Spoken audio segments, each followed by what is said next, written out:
My name is Ali. I live in a small town, and ever since I was a child, I've loved listening to and watching horror stories. But I never imagined that one day, I would become part of a story that would change my life forever. This story is about the night I went with my friends to an old, abandoned house at the edge of our town.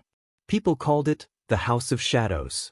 They said strange noises came from it at night, and no one who entered ever came out alive. One day, my friends, Usman, Bilal and Saad, challenged me. If I could spend one night in that house, they'd give me 10,000 rupees. At first I was scared, but then I thought, this is a once-in-a-lifetime chance. I accepted the challenge.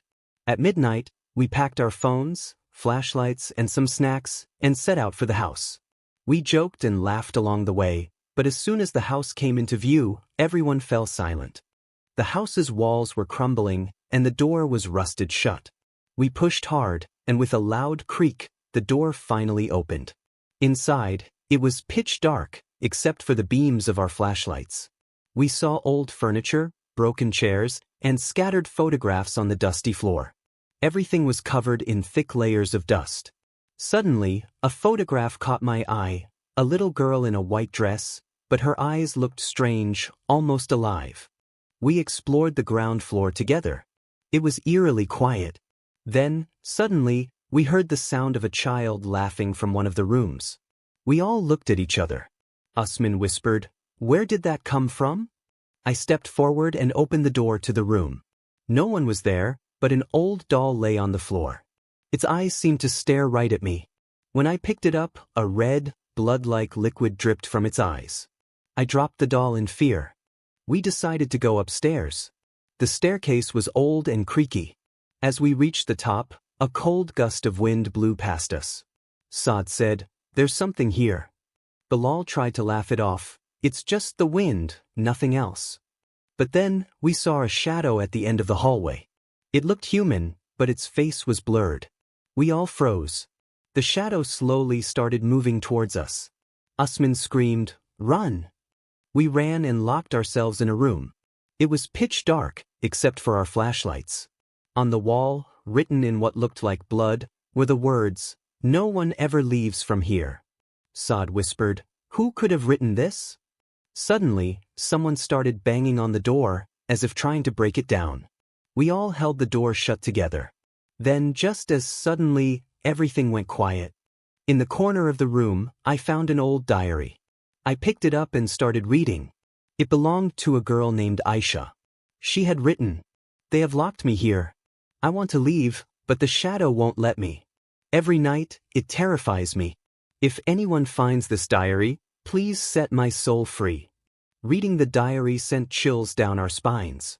Was the shadow the spirit of this girl? Suddenly, the lights in the room started flickering.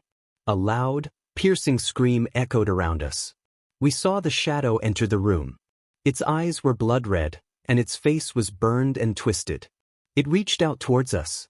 Usman shone his flashlight into its eyes, and the shadow shrieked and recoiled. I threw the diary at it, and the shadow caught it and fell to the ground. Tears began to stream from its eyes. The diary said that if someone placed the girl's photograph and the diary together in the same room, her spirit would be freed. I quickly grabbed the photograph and placed it with the diary. Suddenly, the room filled with a bright light, and we heard a sweet little girl's voice. "Thank you, you have set me free."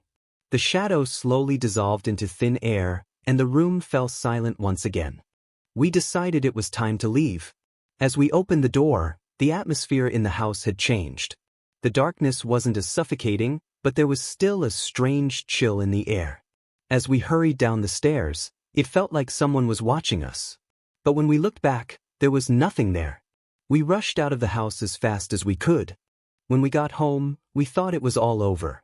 But the next day, I received a strange photo on my phone. It was the same little girl, but this time, she was smiling. Underneath it said, "Thank you, Ali." But then, another photo arrived. This time, it was me and my friends, with the shadow standing behind us. Its face was even more terrifying than before. Underneath, it said, "This is just the beginning." Even today, when I'm alone, I feel like someone is watching me. Maybe the shadow is still around. Maybe its story isn't over yet,